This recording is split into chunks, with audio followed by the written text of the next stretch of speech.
Welcome to TerraOnTheBench.com. I'm Christin, your host. I'm your local environmental scientist and friend, and this is a place for us to have open discussion on eco, news, and lifestyle.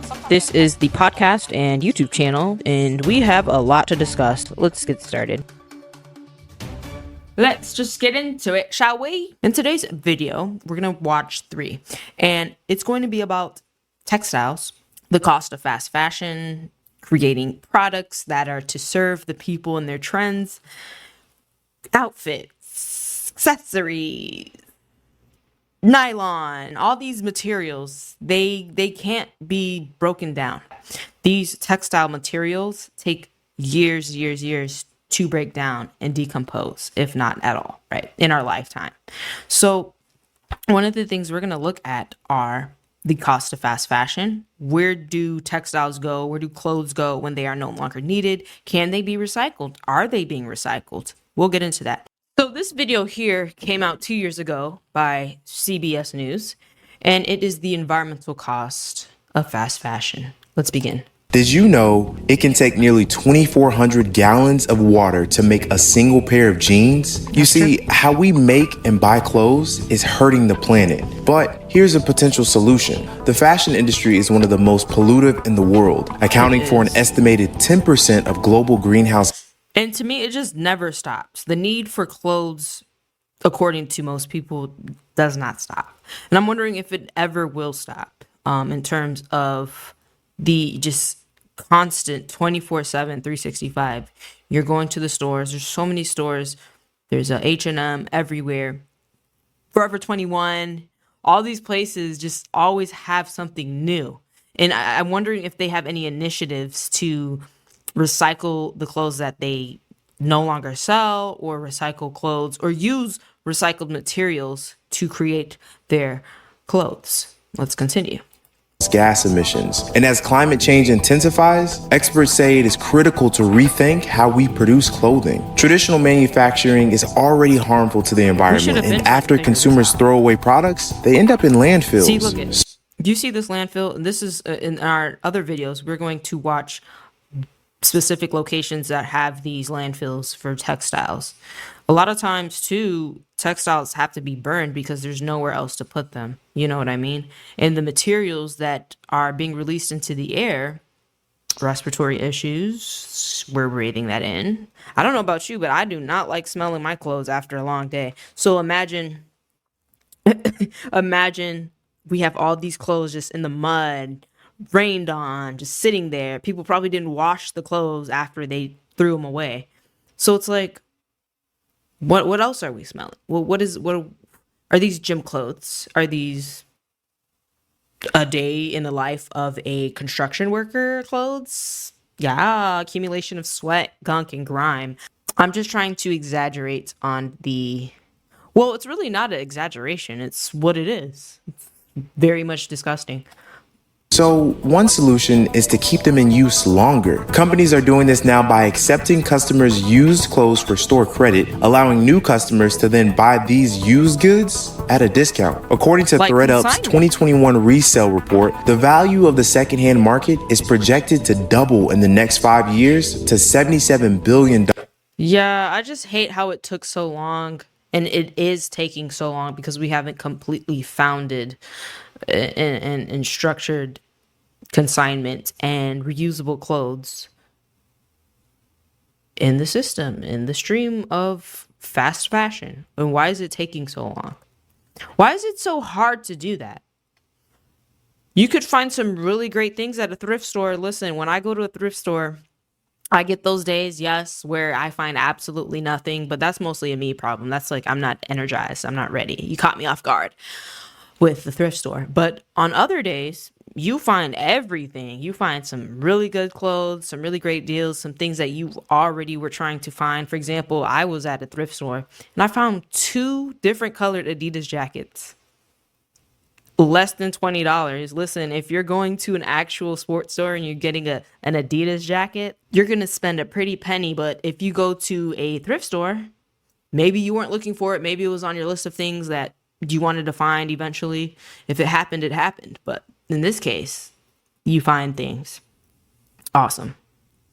But I will say some people just might not like the idea of going to a thrift store, using someone else's items or finding someone else's clothes or wearing someone else's clothes. But that's a them problem. That's more like a, why do you need fresh clothes? You know, people try to be bougie and they're like, oh, well, I got me a fresh fit, or I don't rent, I own, and stuff like that. They just have that entitled, I deserve this. Yes, in your opinion, you probably do deserve great things. Maybe you're a good person and you work hard, you work hard for your money and you want to spend it on whatever you want to. But that's selfish. It really is selfish. And that's just not what it is. I know sometimes, yes, you can't always find something that you need at a thrift store. For example, if you're going out on the town, you need a great ball gown or some type of cute outfit. Maybe they don't have exactly what you're looking for at the thrift store. Then there you go. There's your opportunity. Go crazy. But if it's just for fun, you know, I'm sure you could find something. And also, this just might be me, but sometimes you don't really need a great outfit. You just got to look right, you know? Sometimes it doesn't matter what the outfit is. If you can make it work, that's a talent. That's a skill, okay? See, for me, I could get something from the thrift store and it'll look like it was from Nordstrom or what other luxury, whatever, right? That's just that. I don't have to go into those stores and do that. It's just extra and bougie. That's not the environmentalist mindset. So, dollars. The CEO tells CBS Money Watch over the next 5 years, as younger people gain more purchasing power, it's critical that brands figure this out. oh yeah, don't get me started on the young people. They love the fads. They love the fast fashions. They love Temu. They love Shein, right? And it's like, when things are that cheap, you have to wonder why they're so cheap. These are the questions that you, as an environmentalist or someone who cares about the environment and your resources, have to ask yourself. Who's coming in the driveway? Where are these materials coming from? How much of the materials are being used in their production? How much of the materials that they don't use are being used for newer products? And these are things we have to ask ourselves. If not, what are you doing? Are you okay?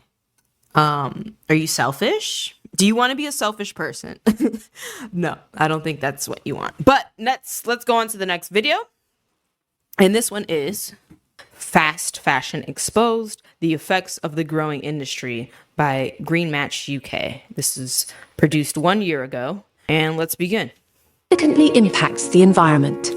Every year, clothing sales double from 100 to 200 billion units a year, while the average number of times an item was worn decreased by 36% overall. 92 million tons of textile waste is produced every year.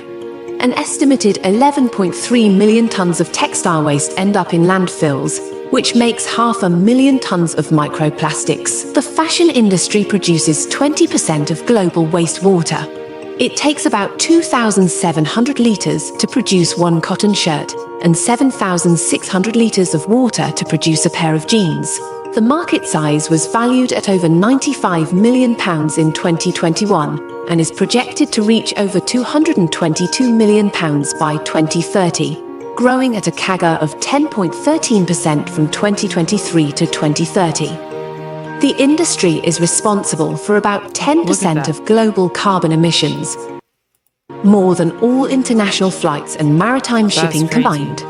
Today. And guys, you might be wondering, how are clothes involved in carbon emissions? Well, it takes a lot of energy and fossil fuels from these industries to produce. Sometimes you might see smoke coming from these industries, and that's the smoke and fossil fuels that are being emitted from these machines that are inside these industries. Now, we like our fashion. We do. We like looking amazing. We like dressing and feeling good because it boosts our confidence. And it just is what we need. We're human beings. We need to clothe ourselves. Got it. Great. But that doesn't mean we can't use the resources that have already been made and produced to satisfy our desires of what we want to wear, how we want to look, how we want to feel, and present ourselves. We have enough clothes that are literally sitting in land piles and we're not doing anything with them. And we should prevent that from happening to begin with. And going back to these industries too, they're very energy intensive. So they use a lot of energy, electricity, and fossil fuels to produce clothes that you're wearing, right? Not only that, the transportation of these materials. We've got trucks going to and from different cities, boats using coal to fuel their ships so that they could take their clothes from country to country. And some luxury items are overseas, they're foreign. So how do we get them here? Plane, sure, we've got carbon emissions from the planes, and then we have ships and boats that use coal to fuel their movements. We've got that. Now, what about the dyes? The dyes in your clothes. How do we get our clothes pink? How do we get our clothes green? Right? How do we get them dyed? Well, we're using very much harmful chemicals. We're using synthetic fibers, dye treatments. If you watch videos of dyeing clothes, it's like a pool of liquids, chemicals, colors. Where does that liquid go when you're done coloring the clothes? Right. It's got to be disposed of in a way, which is in a water system somewhere. We can't fully erase the dyes that are in the water. The water has to undergo some type of very strong and reactant process. Okay. Now, what about the microplastics, microfibers that are released in the environment, in the streams? We can't see these, but they're there. You know, we're wearing our clothes, they're rubbing up against us, but then where is it going? Some people wonder too, the dyes that we're wearing, if they're toxic to our skin, if we're very sensitive to certain dyes and colors, imagine what it's doing to the environment. If you get very sensitive skin from certain materials, some people are allergic to polyester, wool, blah, blah, blah, blah, blah. If you're allergic to that, then why would we release that into the environment? If there's some type of irritant, imagine how that would be to the environment or other parts of the natural world. It's very terrible. But, oh, and we haven't forgotten about the water usage. They said in the video, there's about how many tons of water being used? The fashion industry So, produces half a tons of million tons of microplastics. microplastics. The fashion industry produces 20% of global wastewater. It takes about 20% global wastewater. 70% of Earth is water. 50% from this statistic is usable water. But we have not accounted for any other pollutants that account for the 50 or 70% beside the wastewater. So that's another issue. So this begs the question, what choices can you make? Now we're getting into some solutions. What choices can you make when determining what clothes you want to wear and how to be mindful with your clothing consumption, textile, fast fashion? Well, organic cotton. Organic cotton is biodegradable. And naturally, cotton comes from the earth, right? We've got cotton fields and things like that. Obviously, we want to shop locally as well. Where do we get our cotton? Let's get our cotton from the United States, like Southern California, places like that, where we have cotton fields. And these fields provide us with organic cotton. And organic cotton is biodegradable. If we are getting organic cotton from another country, I mean, it's no better. You still have to transport those products all the way to a different country, like Asia, back to America, and things like that. Get your cotton from a local source, and you're doing your part in that way, as far as your choices are concerned, right? But it's not always that easy to just be like, oh, let me just go into the store. Oh, is this organic cotton? This is exactly what I need, but is it organic cotton? No, it's not. Well, I need this outfit though. You don't need the outfit. You just want that outfit. I'm sure you could look great in something else that is organic cotton. Now, for me, I'm more of a recyclable type person. I like to go to the thrift store and get my clothes. Yes, these items are not always organic cotton because whoever bought the item first didn't think, oh, this is organic cotton. I don't need it anymore. Here it is. But the fact is, you're not buying something new. So somebody already did the deed of buying the item, and now you're taking it and using it without having to consume something new and fresh. Okay, you can look good and fresh from a recycled item. Okay, trust me. It's just how you put the look together and how your appearance altogether looks. Okay. Now, You might want to use recycled polyester. Polyester is synthetic material and it is not biodegradable. So this is the type of item that you might want to use recycled. Okay. You could also go with linen materials. Now, we've got one more video to watch. Now, this next video is from Now This Earth, produced 4 years ago. It's called Fab Scrap, helps fashion brands recycle textile waste. One small step. Yes, this is a small step, but it is huge impact. Now, I first discovered this video a while ago when I was just randomly scrolling, trying to figure out how can materials and recyclables be recycled, right? And I came across the video and I was like, wow, why isn't this more common? So let's begin. All of these trash bags are filled with fabric that was rescued from landfill. And there's a lot of it. Oh, look at that. That is crazy. Fab Scrap is a nonprofit with a mission. Those type of bags are the type of bags I have when I'm recycling to, let's say, St. Vincent de Paul Parish for donations, or the SPCA. And there's always some place where you could give your recycled clothes. You may have even noticed some of those bins randomly placed throughout your city that are like tin bins. They're like metal. I'm sorry, not tin, metal bins. They're placed all over the city. So I feel like there's no excuse for not being able to recycle. Just pile everything up in a corner in your house or in your car. Wait till you have enough to be recycled and then just toss them in the bins. Yes, it might be inconvenient for some who don't like to do that extra work, but it's a good thing, man. If everyone did this, then there wouldn't be this much accumulation of textiles going to landfills, right? So let's continue. To end textile waste. Jessica Schreiber founded Fab Scrap in 2016, and to date, the nonprofit has partnered with over 500 fashion brands to rescue over 500,000 pounds of fabrics from going to landfill. Jessica was in. That's really cool. Partnering with over 500. That's a great brand deal. You can make great brand deals doing this. So if you want to be helpful, you can also get paid a little bit by, supporting brands, being partners with a brand that already has that has enough material and resources to need to be recycled. Get yourself a pretty penny and a great partnership,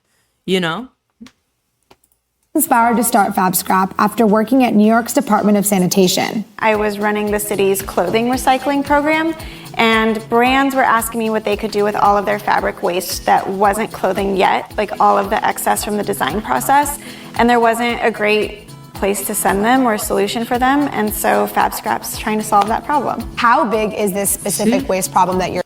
Whenever you have a problem and you are offering a solution, people and companies will come to you for that solution. Okay? Now, why there aren't more nonprofits or organizations that do this is crazy to me. You're trying to solve? I mean, part of what we're trying to solve is that it isn't really measured. A lot of businesses don't measure their waste or report their waste or even figure out what's inside of it. And so that's part of what we're doing, is just trying to characterize what businesses are throwing away. But the best estimate that we have is that for every pound we throw away as a consumer, a business threw away 40 pounds to get us that product. So 40 times greater than residential. Also, guys, please let me know, how do you dispose of your materials? How do you dispose of your clothes and the items that you no longer wear? Do you throw them in the trash? Do you pile them up until you're ready to send them to a recycling post or a recycling container? Do you let your friends use your clothes? Do you give your clothes away directly to someone? Do you give your clothes to the homeless? Do you give your clothes to the homeless? What do you normally do? Or do you ever get rid of your clothes? If that's the case, hey, that works too. But do you consume more than you give? Do you consume more clothes than you give out? Lately, I will say that I have been giving a lot more clothes away because I feel like a lot of the clothes that I wear don't fit, or they just aren't me anymore, so I have to give them away. Have I been obtaining more clothes? No, I have not. So it's more like I'm giving away a lot of clothes. And sometimes another idea for, sustainable clothing disposal is have a closet raid. Have maybe your friends or someone that you trust to go in your closet, pick out clothes that you don't use or don't want, or think that they would look better in. Because sometimes that's the case. Like you thought that the outfit was cute, and like you thought the outfit was cute, but apparently, I don't know, it just doesn't give you anymore. It just doesn't give your characteristics or your qualities anymore. That's how it was for me. I'm speaking from experience. Residential waste. It sounds like this corporate waste side of things isn't measured, and it's way worse than what we kind of feel bad about as consumers. And that's the thing too. Corporations and businesses, they don't measure their waste. They measure their profits. They measure their bottom line, but they don't measure the disposal and the impact that they have. Unless they're a B corporation and they have some type of measuring system that can provide the system with proof and evidence that they are environmentally friendly and environmentally conscious. That's one thing. But a lot of corporations aren't even on the B Corp list. They're not even measuring their waste. And I feel like that should be regulated. Let me make note of that.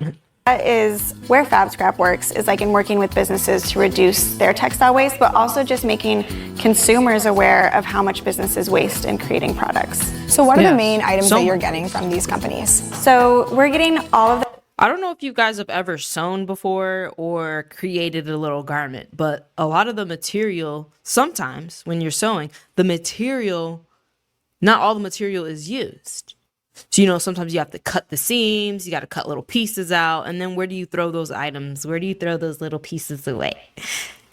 You might throw them in the trash, right? Because they're so little and insignificant. You don't just want to add a pile just for those little pieces. I get it. That is the predicament. However, this is what we're saying for larger corporations who do this all the time, have little scraps and pieces. It piles up. I don't care if it's this tiny or this tiny of a scrap that you don't need. It's still waste. And over time, if you're a big corporation, have all these clothes, you're going to pile up. These little pieces turn to bigger and in large clumps. Okay, so it doesn't matter the insignificant piece of it. It matters the accumulation over time and the amount that is being accumulated. The fabric waste before a garment. And so it's fabric swatches from fabric mills, excess yardage, mock-up garments where designers are just kind of like playing with fabrics and designs, unused yardage, end-of-life rolls, cones of yarn, zippers, buttons, leathers, rolls. Really like anything. And then you get those end-of-life rolls of fabric that just have that little piece. Like, what can you do with it? The garment is finished, and this tiny little piece of the garment roll, how is it going to serve us? So yes, we have those instances where we don't have any more use for the material. So where do we put it? Over in the design process we take. Is it challenging to have to recycle all those different types of materials? Not that many different types of materials actually. And so what we're doing is separating out fabric from non-fabric and usable from non-usable. Okay. And in those broad categories, we can pretty much like redistribute or recycle most of what we get. I think in general, we only send about 3% of what we get to landfill. So you're sending 3% to landfill. 3%. What is happening to everything else? We're able to reuse about 60% of what we get. So we have sales from our warehouse. She said 60% of the material is reused and 3% of that material has to go to the landfill because there's no way to recover it or to recycle it. Makes sense. Good job. Where people can come and shop what's coming in. We have a new store in Manhattan where people can shop fabrics at like thrift store prices. And then the other 40% of the fabric gets shredded and becomes insulation or carpet pad. Ooh, 40% of the material becomes insulation, shredded, and used for things that a shredded fabric would be useful for. Padding or mattress stuffing. And then mattress stuffing. Really what goes to landfill is like stickers, staples, rubber bands, binders we can't reuse, things like that. All of the incoming material right now is sorted with volunteer help. So materials like stickers, binders, things that they can't use. We've had over 5,000 people come. It's a lot of fashion students, a lot of emerging designers, artists, crafters, home sewers, quilters, some people who are just interested in behind the scenes of fashion or interested in waste. It's open to the public, so people can just sign up as they're interested, and they're helping us sort things for reuse or recycling. Oh, wow. For finishing a session, which is 3 hours, you get 5 pounds of fabric for free. So this is where the volunteers stand during their 3-hour shifts. And then in front of me are bins that are for each category of material. So I see wool, polyester, cotton. I love sorting. Does anyone else think that sorting is zen? Do you get relaxed when you're sorting things and looking through things that you might want, or just like looking at the colors and the designs? Me? You? Okay, cool. I would love to do this, actually, volunteer. Is this in New York City?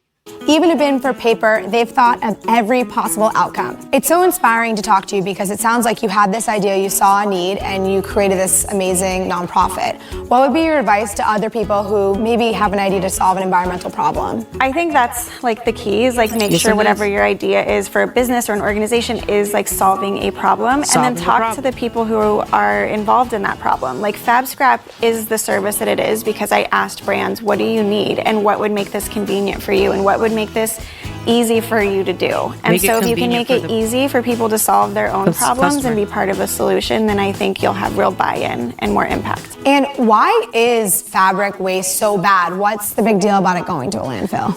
Yeah, I think that's like the core question of like, why do we even care? I think it's more and more fabrics are synthetic. Polyester, in particular, is basically a plastic, and it's different. It's the material. Some of the material cannot be degraded, biodegraded, or broken down. So it's just sitting there. From other types of plastic, in that it's not readily recyclable, and it just breaks down into smaller and smaller pieces that enter our waterways, basically never biodegrade. And so that's one of the main reasons is just like problems at the end of life. But there's so... It's cradle to grave. We want cradle to cradle. Okay, cradle to grave means that you're creating something from scratch and it's going to a landfill or not being used again at the end of its life cycle after its use. Cradle to cradle is when you create something and then you use it again. See, cradle, baby, it's fresh, new, and then you go back to the cradle, fresh, new. You keep it at that ability to, you keep it at a place where you could use it again and again.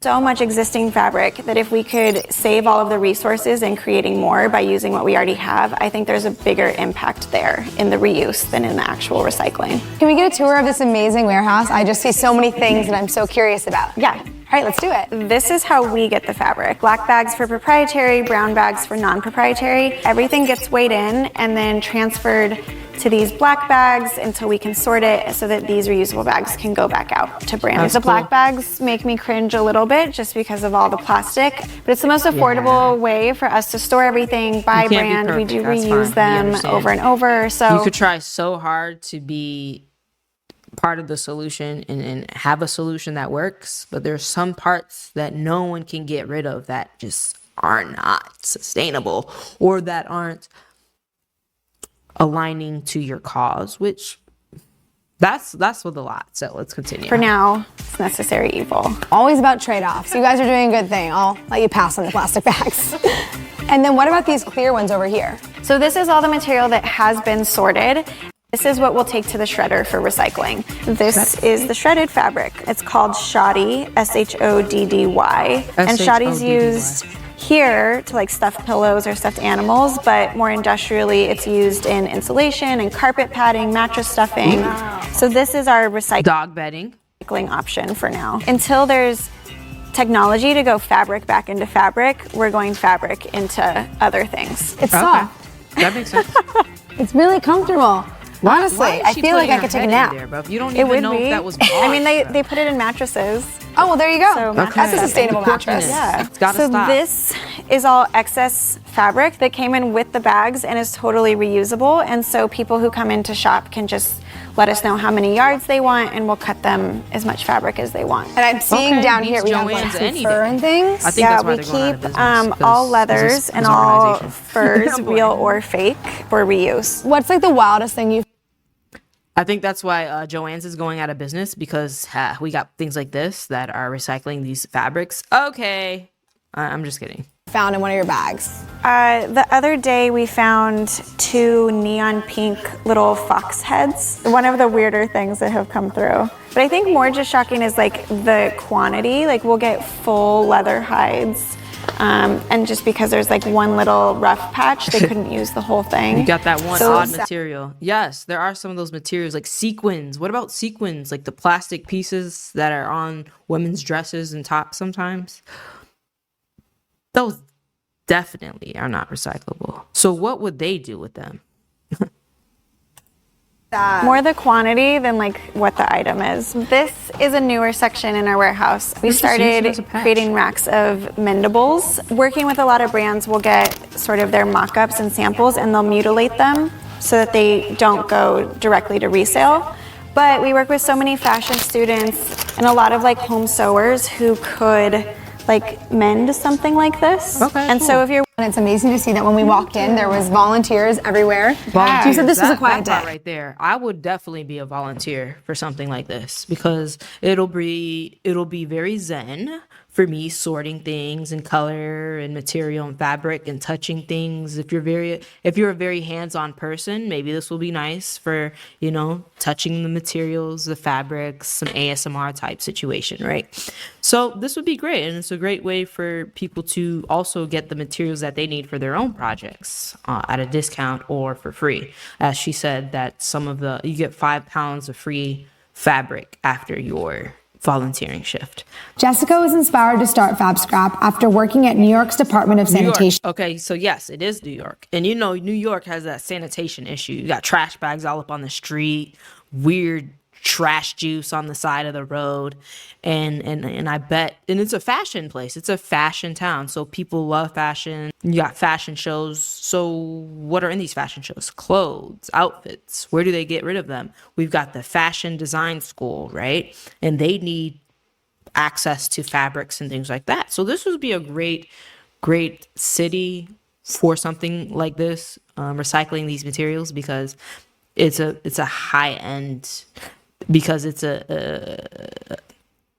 an ideal location for needing scraps, for needing